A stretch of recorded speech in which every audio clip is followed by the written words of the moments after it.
Welcome to a new special deep dive from AI Unraveled. This is the show created and produced by Etienne Newman, who's a senior engineer and, yes, a passionate soccer dad from Canada. That's right. And if you're enjoying these explorations we do, please take a quick moment to like and subscribe over on Apple. It really helps us out. It does. So today we're diving into something pretty specific and I think really timely. The Google Cloud Generative AI Leader Certification. We're using the guide, ACE, the Google Cloud Generative AI Leader Certification, as our main source here. The comprehensive guide. Yeah. Exactly. And our mission for you, our listener, the learner, is really to pull out the most important bits about this new certification. Kind of shortcut. Yeah, exactly. A shortcut to understanding its value, how it's set up, the key ideas, and also why it kind of signals a shift in what AI leadership means now. Right. We want to inform you, maybe intrigue you a bit, but without just drowning you in detail. Precisely. Get the essence. And that guide we mentioned, it really covers the whole spectrum from like the basics of Gen AI right through to exam details and business strategy. Okay, so let's jump in. Part one, understanding this certification. What's the big picture here? Well, I mean, it's no secret AI, especially generative AI, is really shaking things up in business and tech. It's a profound transformation. For sure. And that creates this need for leaders who, don't just know about AI, but have a strategic sense of how to use it for innovation, for efficiency. For competitive advantage. Exactly. So Google Cloud stepped in with this generative AI leader certification. They're calling it a first-of-its-kind credential. Okay, first of its kind. What makes it different? It's aimed at professionals who see AI's impact beyond just the code. It's about strategic understanding. So less about the technical weeds, more about the bigger picture. Pretty much. It validates strategic acumen and business-level knowledge of Google Cloud's Gen AI stuff. A big piece is how Google's AI-first mindset guides responsible innovation. Responsible innovation, that sounds key. It is. A certified leader ideally can influence AI projects, spot opportunities across different parts of the business, use Google Cloud for actual results, and, crucially, help the tech and non-tech teams talk to each other. Bridging that gap. Yeah. It marks an evolution, valuing AI leadership skills beyond just pure technical chops. It's about connecting AI solutions with business strategy and, importantly, ethics. Okay, so that explains what it is. Yeah. But why does it matter? What's the value proposition for leaders? Well, being one of the first to get this kind of specialized certification from Google Cloud, that gives you a real edge. The field's moving so fast. But being early is an advantage. Definitely. It shows you're committed, you're capable of guiding AI adoption responsibly, innovatively. It positions you and your company to grab those early Gen AI opportunities. And for the company itself, having certified leaders. It gives them that in-house know-how to navigate all the AI complexity, find those high-impact use cases, and make sure the ethical side isn't forgotten. You mentioned Google Cloud being a first mover here. Yeah, and that's significant. They're basically setting a new standard for what AI leadership competence looks like. It could push other organizations, other cloud providers, to follow suit. Interesting. Setting a benchmark. Exactly. And for the individuals who get certified early, it boosts their profile, shows they're forward thinkers in this really transformative area. Yeah, okay, makes sense. So who specifically is this certification for? Who's the ideal candidate profile? It's really tailored for people who are already or want to be leading AI transformations. Think managers, administrators overseeing Gen AI projects, Yeah. strategic leaders like executives making the big AI decisions, visionary types in various roles who see the potential and want to champion AI, and anyone influencing Gen AI initiatives across the business. So a range of leadership roles. Yeah, but the common thread is that strong business-level knowledge. It's not aimed at the deep technical implementers, the coders. Right, more the strategists. Exactly. People who can translate tech possibilities into business wins. So IT leaders, yes, but also leaders in finance, healthcare, manufacturing, really any industry. Partners, startups, SMBs too. And you mentioned responsibility again. Absolutely crucial. It emphasizes responsible AI adoption. So thinking about ethics, fairness, security, governance that's seen as part of being an effective AI leader, it's not an afterthought. Got it. So let's say someone goes through the process, gets certified. What are the tangible benefits for them personally and professionally? Okay, several key things. First, it's formal proof, right? Shows you have advanced skills in using Gen AI for actual business transformation. Credibility. Big time. It also equips you better to guide your organization. Google Cloud actually says something like 8 out of 10 of their learners feel more ahead in AI because of their training. That's a strong indicator. It is. Certified leaders are also better placed to find those really valuable use cases, the ones that deliver real impact. So driving results. Mm. And, as we said, credibility within the industry gets a major boost. Plus, honestly, as companies look for leaders who get AI, this certification can definitely open new career doors. Okay, that gives us a really clear picture of the certification itself. Let's shift gears a bit to the practical side, the exam itself. How's it structured? What's the format like? Right, the nitty-gritty. It's a 90-minute exam. Okay, an hour and a half. Yep. And you'll face somewhere between 50 and 60 multiple choice questions. Multiple choice, okay. Is it just memorizing facts? Not really. Because it's leadership focused, expect a lot of scenario-based questions. Like, what would you do in this situation? Exactly. They'll give you a realistic business problem, and you need to apply your Gen AI knowledge, your understanding of Google Cloud tools, to choose the best approach. It tests judgment, application, not just recall. That makes sense for a leadership cert. Yeah. How do you take it? Online? In person? You've got options. You can do it online with remote proctoring or go to an official on-site testing center. Flexibility is good? Yeah. The main thing is it focuses on applying these principles and solutions to business problems. What about getting registered? Yeah. And the cost? The registration fee is $99 US, plus any local taxes, of course. Pretty standard for these types of certs. Yeah. You just register through the official Google Cloud certification website. That's where you choose if you want online or in-person proctoring, too. Okay. Are there any prerequisites? Like, do you need another Google cert first or specific job experience? Officially, no. There are no formal prerequisites listed. Oh, interesting. Yeah, it matches the intro course in their learning path, which also has none. But realistically, given who it's for and what it covers, You'd want some background. definitely beneficial. Having a business-level grasp of cloud computing, AI concepts generally, and some familiarity with Google Cloud services will help a lot. It's really designed for leaders needing that conceptual understanding of Gen AI's strategic side, even without deep tech skills. Got it. And language. hmm Availability. Right now, it's English only, but it is available globally, so professionals anywhere can go for it. Good to know. How long does the certification last once you pass? And what about renewal? It's valid for 3 years. 3 years. Standard again? Yep. To renew, you can either take a specific renewal exam or just retake the main exam again. You have a window of 60 days before it expires to do that. Makes sense. But 3 years in AI, Yeah. that's like a lifetime. Exactly. That's the crucial point. With Gen AI moving so fast, new models, new techniques popping up constantly, you absolutely have to keep learning way beyond just renewing the cert every 3 years. Think of the cert as a great starting point or milestone, but the learning journey is continuous. Absolutely. Okay, now for maybe the most critical part for anyone studying, Yeah. the exam domains. What topics are covered and how much weight does each carry? Yes. This is key for planning your study time. There are 4 main domains. Okay. Domain 1 is fundamentals of generative AI. That's about 30% of the exam. 30%. Okay, a good chunk. Domain 2 is Google Cloud's generative AI offerings. This one's the biggest, around 35%. Right, so definitely focus there. For sure. Domain 3 is techniques to improve generative AI model output, and that's roughly 20%. 20%. And finally, domain 4, business strategies for a successful Gen AI solution, makes up the remaining 15%. Okay, 30, 35, 20, 15. Knowing those weights is super helpful for prioritizing study. Obviously, need to nail the Google Cloud offerings part. Absolutely. But you need a solid grasp of all 4 areas. The fundamentals provide the base, the techniques help you understand refinement, and the strategy ties it all to business value. Makes perfect sense. Yeah. Shall we dive into domain 1 then? The fundamentals, 30%.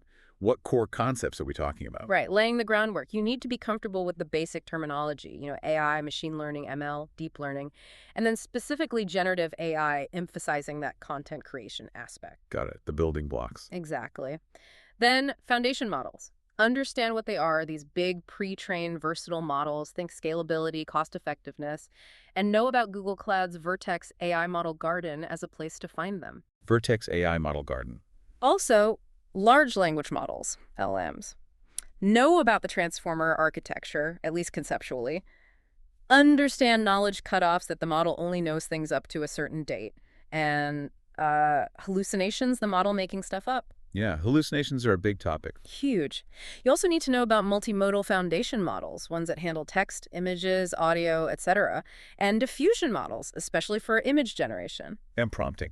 Absolutely critical. Prompting and prompt engineering, how you actually talk to these models to get what you want. That's fundamental. So it's not just definitions, it's understanding these concepts in action. Precisely. You should also grasp the different ML approaches: supervised, unsupervised. Maybe think customer segmentation as an example for unsupervised and reinforcement learning. Okay, the main types of ML. And have a sense of the typical ML lifecycle. Okay. Getting the data in, preparing it, training the model, evaluating it, deploying it, and then the ongoing management and monitoring. That last part's really important. Right, it doesn't stop at deployment. Never.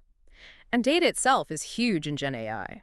Understand structured versus unstructured data, labeled versus unlabeled, and the importance of data quality, accuracy, completeness, consistency, relevance. Plus, data accessibility, getting the right data, is strategic. Data is the fuel, right? Absolutely. Finally, it helps to understand the layers of the Gen AI landscape, the underlying infrastructure, the models themselves, the platforms like Vertex AI, AI agents, and the final Gen AI-powered applications the user sees. Okay, that's a solid foundation for the fundamentals. Let's move to domain 2, the big one. Google Cloud's generative AI offerings at 35%. What's the focus here? This is where you need to know Google's specific tools and services, and crucially, how they map to business needs. Understand Google's whole AI-first philosophy and how AI, especially Gemini, is woven into Google Cloud and Workspace. So the ecosystem view. Yes, and the enterprise-grade aspects, Yeah. scalability, security, reliability. Their open approach is also part of it. AI is becoming kind of ubiquitous, lowering the barrier to entry, which means more people need that AI literacy. Makes sense. What specific models should people know? Definitely the key Google Cloud Foundation models. The Gemini family is central, Gemini App Advanced, Gemini for Google Workspace for productivity, Gemini for Google Cloud as an assistant for tech pros, and Gemini Nano for on-device stuff. The whole Gemini suite. Also, Gemma, they're lightweight, open models. Know the different sizes and use cases like text, summarization, code generation. Understand the benefits customization, deployment flexibility, how it integrates with Vertex AI MLOps. Gemma, got it. Any others? Imagen for text to image. VO for text or image to video, though it might still have limitations to be aware of. Imagen and VO. And importantly, understand the strategic trade-offs between using Google's proprietary models versus open models. Things like support, performance, control, cost, data sensitivity, available talent. Leaders need to weigh those factors. Right, it's not always one size fits all. You mentioned Vertex AI earlier. How deep do we need to go there? Pretty deep. Vertex AI is the central hub. You absolutely need to know its key components. Okay, like what? The model garden, that curated collection of models we mentioned. Google's third-party open source. Makes it easy to find, deploy, customize models. Big accelerator. Double guarding check. Vertex AI Studio. That's for interactive prototyping, designing prompts, tuning models, including Gemini with your own enterprise data. It integrates with MLOps, allows faster iteration, and has enterprise governance and security built in. Studio for prototyping and tuning. Then Vertex AI Search used to be called Generative AI App Builder. Lets you build Google quality search over your private data or public data.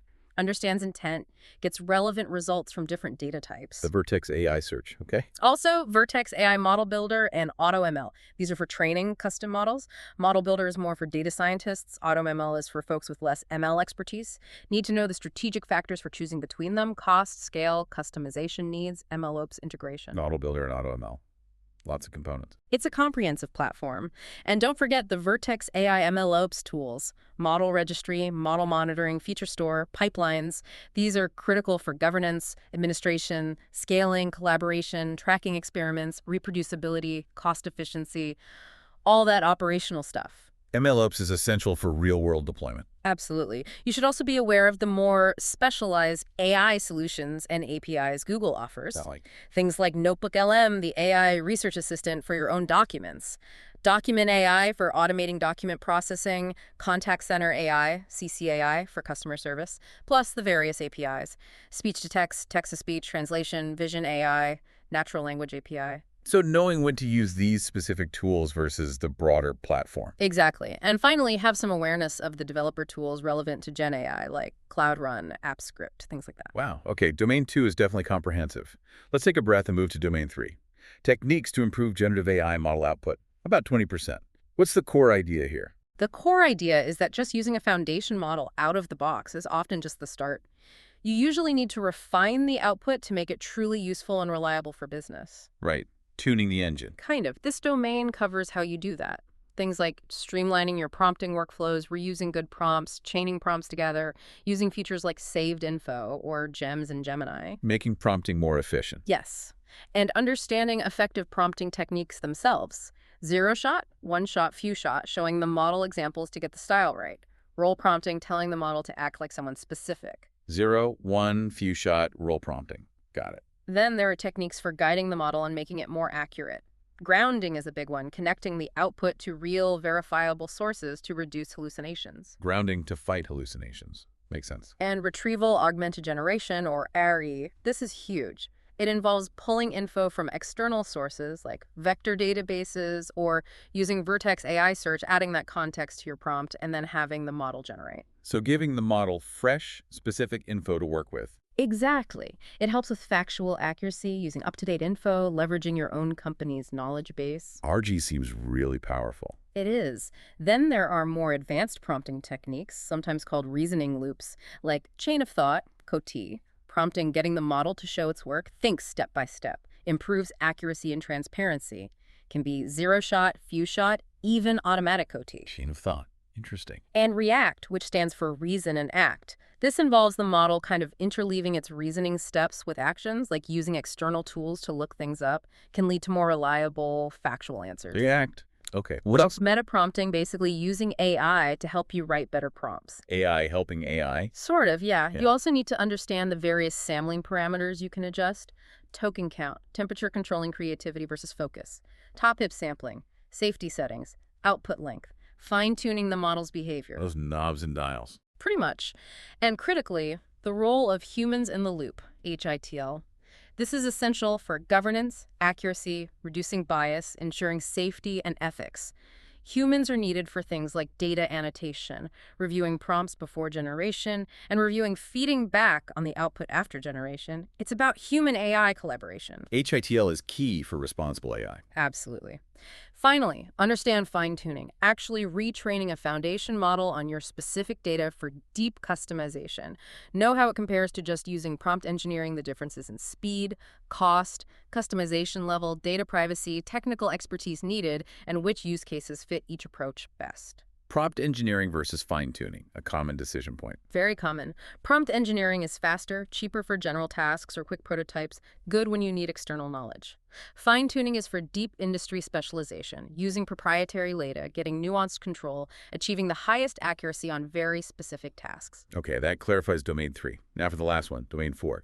Business strategies for a successful Gen AI solution. Around 15%. What's the focus here? This domain really hammers home that the tech is only part of the equation. Success hinges on the business strategy around it. Strategy is king. You got it. So you need to understand how to develop a Gen AI strategy.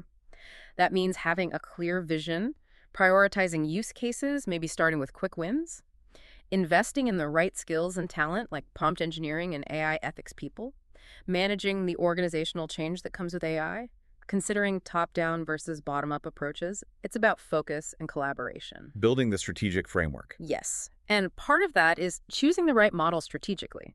Considering factors beyond just performance like modality, context window size, availability, and SLAs, cost, how easy it is to fine-tune, and of course, security and compliance needs. Matching the model to the business need. Exactly. Responsible AI in business is a major theme here too. Knowing Google Cloud's principles and tools is helpful, but also understanding the business case for being responsible. Customer trust, safer products, responsible innovation. Leadership plays a big role in championing this. Responsible AI is a business imperative. And closely related is secure AI, protecting your Gen AI initiatives. Familiarity with Google's Secure AI framework, SAIF, is good. Understanding how security aligns with responsible AI, knowing key security measures like identity and access management, IAM, using Security Command Center, monitoring workloads. Security can't be an afterthought. Definitely not. The domain also covers pre-project considerations, doing that practical assessment up front. What are the needs? Scale, customization, user interaction, privacy, latency, connectivity. And what resources do you have? People, money, time. The reality check before you start. Exactly. And then measuring the value and ROI. You have to be able to show the impact. Why is ROI important? What questions should you ask? Using benchmarks, maybe a multi-metric approach looking at efficiency, productivity, innovation. A/B testing can help here too. Having that strategic foundation, aiming for quick wins, integrating into core processes, ensuring data quality. These are best practices for demonstrating value. Proving it was worth it. Yeah. And finally, change management. Managing the human side of AI adoption. Knowing about change models like AD-CAR can be useful. The importance of clear communication, good training, how to handle resistance, and finding that balance between automation and human expertise, fostering human-AI collaboration. So it really brings everything together, the tech, the strategy, the people, the ethics, the value. That's exactly right. It's a holistic view of AI leadership. You need to understand how Gen AI fits into the overall business strategy, drives change, creates value, and do it all responsibly and securely. Okay, that wraps up our deep dive into the domains. A lot to cover, but incredibly valuable. It really is a comprehensive certification for leaders navigating the AI landscape. So just to summarize, the key takeaways for everyone listening. This Google Cloud Generative AI Leader Certification is really about validating that strategic understanding of AI, not just the tech. It covers a crucial range of topics, from the fundamentals through Google-specific tools, techniques for improvement, and right into business strategy. And importantly, it heavily emphasizes responsible and secure AI practices as core leadership competencies. Preparing for it requires a well-rounded approach across all those domains. Definitely. Something for all leaders involved in AI initiatives to consider for their own journey. Absolutely. This has been a special deep dive into the Google Cloud Generative AI Leader Certification here on AI Unraveled, created and produced by Etienne Newman. Now, if you want to go even deeper into these topics, really solidify your understanding, we highly recommend checking out the ebook based on this discussion. It's titled ACE, the Google Cloud Generative AI Leader Certification, written by Etienne Newman. It covers all this in more detail. Exactly. You can find it on Google Play, Shopify, or directly over at djamgetech.com. That's DJAMGETECH.com. A great resource for anyone preparing for the exam or just wanting to understand this area better. For sure. And of course, if you found this deep dive insightful today, please do remember to like and subscribe to AI Unraveled on Apple. It helps others find the show. So maybe a final thought to leave our listeners with. Yeah, let's do that. As AI keeps weaving itself deeper and deeper into, well, pretty much everything business does. How will that strategic leadership in generative AI, Yeah. how will that become the new essential skill, the must-have competency for driving innovation and responsible growth, specifically in your field? Something to think about.